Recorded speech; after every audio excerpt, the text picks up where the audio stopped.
Thanks for joining us. I'm Allie Lucia. Kim Johnson is off this noon. We are now getting a better idea of how much money the state will have to spend when they set the next budget. State officials announced the budget forecast this morning. Kate Raddatz is live at the Minnesota Department of Revenue with the details. Kate, how are things looking? Well, Allie, according to this budget forecast, things are looking pretty stable for this state.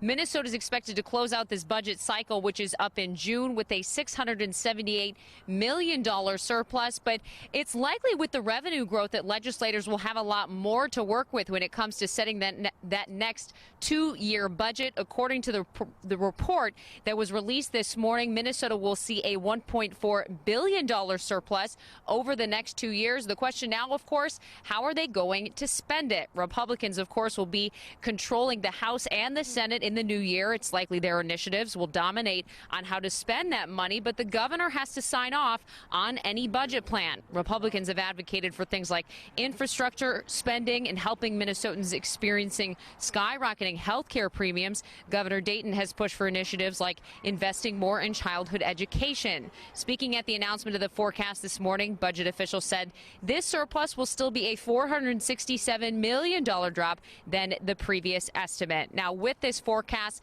there do come some risks. They talked about a couple of them, slow growth expansion as well as inflation and U.S. policy uncertainty. But they said that is common following a presidential election. Now, the next budget forecast, it will be released in February, and it's that one that will likely influence how they'll determine their two-year budget that they will negotiate in the next session. Kate Raddatz live for us in St. Paul. Thank you, Kate.